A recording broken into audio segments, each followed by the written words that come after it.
Audio Jungle. Assalamualaikum warahmatullahi wabarakatuh. Nama saya Sri Fatmasari. Audio Jungle. Saya tugas di SD Negeri 134408 Kota Tanjung Balai. Saya mahasiswa PPD Angkatan 1 2022 di SP3 Universitas Negeri Medan. Adapun di sini saya mewawancarai kepala sekolah saya yang bertugas di SD Negeri 134408. Warahmatullahi wabarakatuh, Ibu. Waalaikumsalam. Ibu, tujuan saya kesini untuk mewawancarai Ibu terkait dengan identifikasi masalah yang ada di sekolah Ibu. Jadi di sini saya memohon kesediaan Ibu untuk memperkenalkan diri Ibu, biodata diri Ibu, profil pendidikan Ibu, dan pengalaman diri Ibu selama menjadi guru Ibu. Baik, pertama kali saya sebagai sekolah yang untuk saat ini, yaitu sekarang ini adalah di SD Negeri 134408 Jalan Sehat, Kelurahan Sejahtera, Kecamatan Tanjung Balai Utara.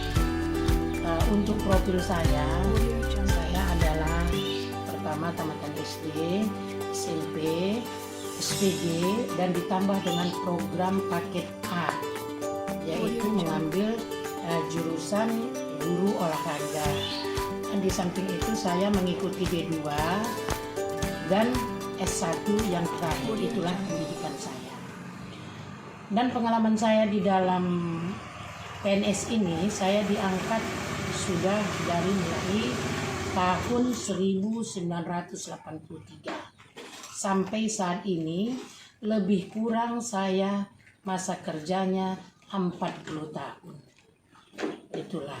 Tapi di dalam jenjang pekerjaan saya dari tahun diangkat dari PNS dari tahun 1983 sampai 2006 saya adalah bertugas di Jalan Mayor Umar Damani, Tanjung Balai, dan saya dipindahkan dari 2006 ke SD Jalan Anwar Idris, yaitu SD Negeri 136939. Sesudah itu saya diangkat sebagai kepala sekolah di tahun 2013. Nah, di tahun 2013 saya diangkat kepala sekolah. Saya sebagai kepala sekolah di Jalan Pantai Olang, yaitu SD 138434. Selama saya dari 2013 sampai dengan 2016. Di awal 2017 saya maka pindahlah di SD 134408 sampai saat ini saya masih bertugas. Itulah profil jenjang perjalanan dalam PNS saya. Di situ saya menjadi guru lebih kurang di Gang Melaka 23 tahun dan ditambah 7 tahun menjadi guru di SD 135969 di Jalan Anwar Idris. Jadi kalau saya dari 2013 sampai sekarang adalah kepala sekolah. Nah, sekarang itulah profil dalam jenjang pendidikan dan perjalanan di sebagai PNS. Izin bertanya Ibu, bagaimana tanggapan Ibu mengenai ada beberapa peserta didik yang minat dan motivasi belajarnya rendah, Bu? Oh, kalau itu yang rendah itu kita harus ambil inisiatif kepada anak yang IQ-nya agak rendah. Tidak bisa kita mendidiknya sama kepada anak yang pintar. Jadi kita ambil di khusus. Kalau sudah pulang anak siswa kawan teman-temannya, kita ajar dia kembali untuk khusus dia mengajarnya. Karena kita namanya IQ-nya sudah tidak sama dengan IQ yang normal. Ya Bu. Terus Bu, apa sih solusi yang tepat yang harus kita lakukan pada anak tersebut supaya anak tersebut bersemangat dalam melakukan pembelajaran? Iya, kalau namanya anak itu biar supaya semangat belajar, pertama kita harus pancing anak itu dengan nyanyi, dengan apa yang mau kita ajarkan kita bawa nyanyi. Itu satu, biar supaya motivasi anak itu mau belajar. Yang kedua, kita bawa dia bernyanyi sambil bermain, sambil kita memasukkan pelajaran kepada siswa. Sudah itu, yang lebih lagi dominannya, kalau bisa ini harus memakai infocus untuk merangsang anak. Nah, jadi kalau kita adakan infocus itu, anak itu lebih motivasi dia, lebih semangat dia untuk belajar. Tapi yang terutama kita ajak anak itu sambil belajar sambil bernyanyi, dan dia biar supaya ingat apa yang untuk pelajaran selanjutnya. Itulah dia. Ya Ibu. Terkait dengan guru belum maksimal mengimplementasikan model pembelajaran inovatif pada pembelajaran, bagaimana pendapat Ibu mengenai apa penyebab guru belum maksimal mengimplementasikan atau menerapkan model pembelajaran inovatif pada proses pembelajaran? Sebenarnya itu ya, kalaulah dikatakan untuk pembelajaran itu, guru itu harus kreatif. Apa yang harus akan diajarkannya untuk besok, dia harus bagaimana untuk merangsang anak besok apa yang mau kita ajarkan. Itulah motivasi kepada anak. Jadi guru itu harus giat, harus mencari apa yang kira-kira mau diberikannya kepada siswa, agar siswa itu biar lebih semangat, lebih riang, lebih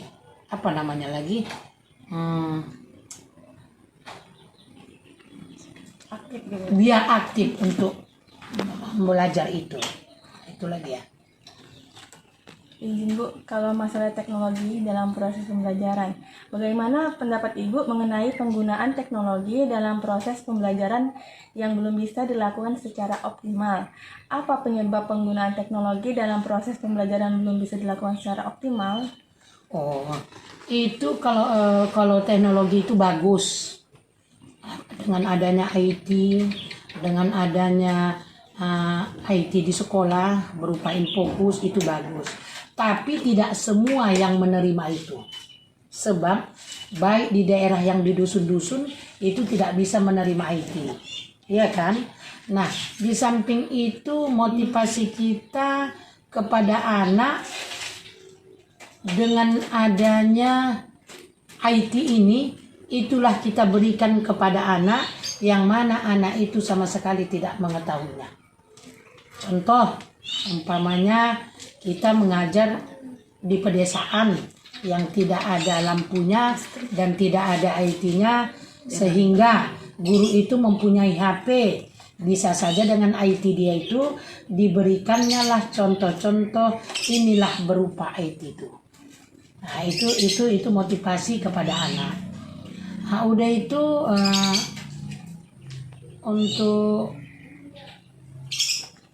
Solusi Bu, apa solusi yang tepat menurut Ibu agar penggunaan teknologi dalam proses pembelajaran bisa dilakukan secara optimal? solusinya ya itu, kalau untuk solusinya itu gurulah harus banyak beraktivitas, harus gurulah yang banyak aktif, kreatif, motivatif untuk melaksanakan kegiatan kepada anak. Gurulah yang untuk mengapanya. Nah.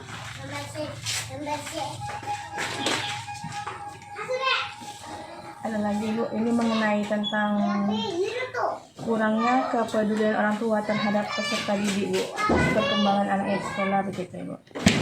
Bagaimana pendapat Ibu mengenai kurangnya kepedulian orang tua peserta didik terhadap perkembangan anaknya di sekolah? Apa penyebabnya sehingga orang tua kurang peduli terhadap perkembangan anaknya di sekolah? Sekarang begini, karena kita ini kehidupan di kota ini beda. Ada menengah ke atas, ada menengah ke bawah.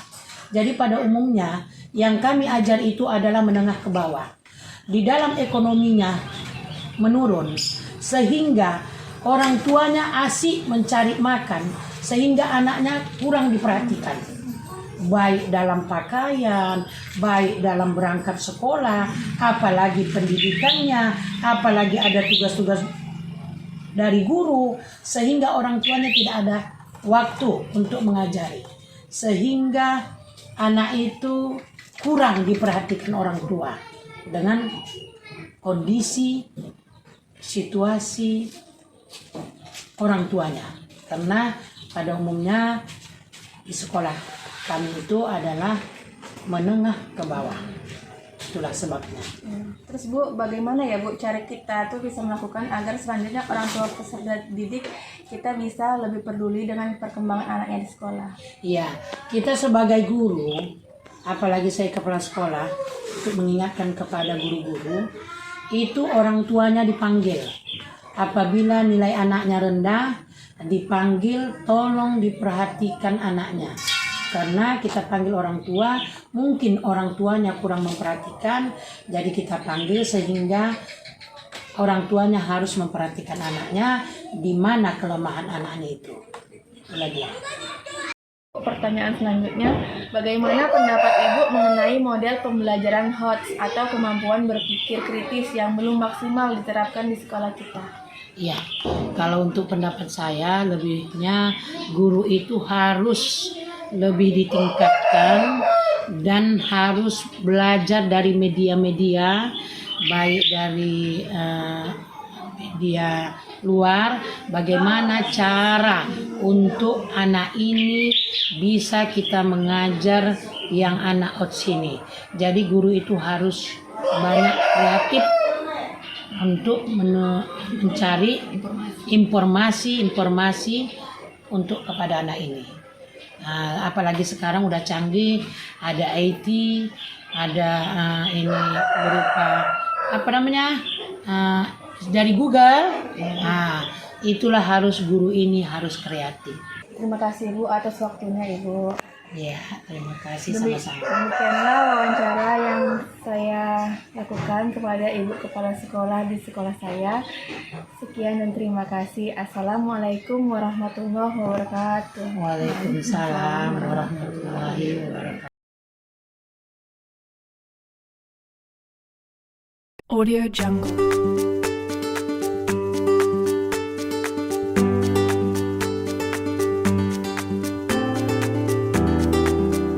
Audio Jungle.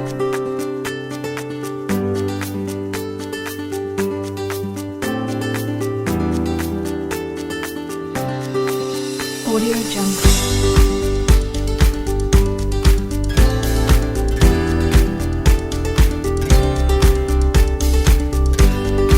Audio Jungle.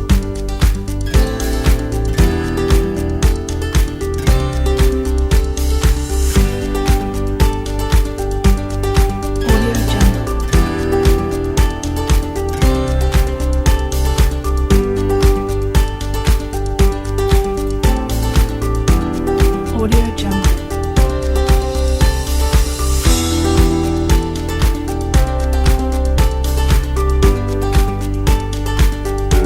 Audio Jungle.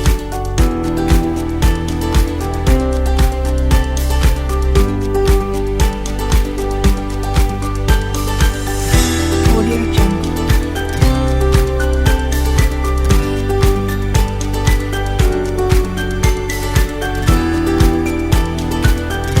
Audio Jungle.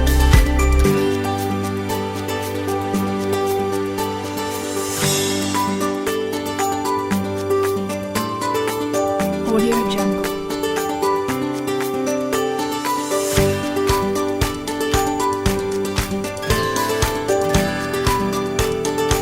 Audio Jungle. Audio Jungle.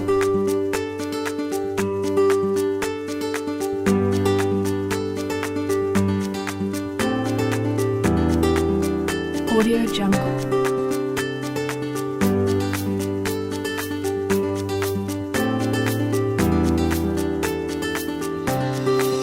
Audio Jungle.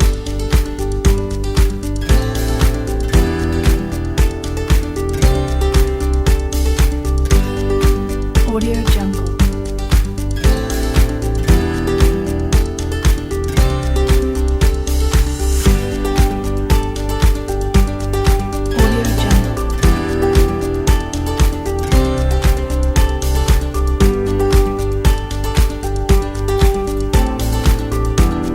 Audio Jungle.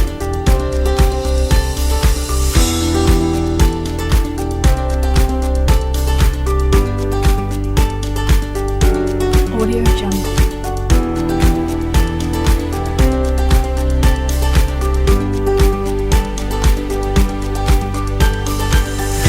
Audio Jungle.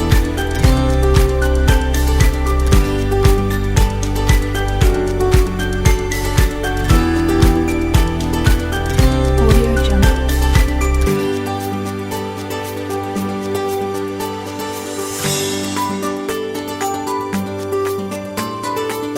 Audio Jungle.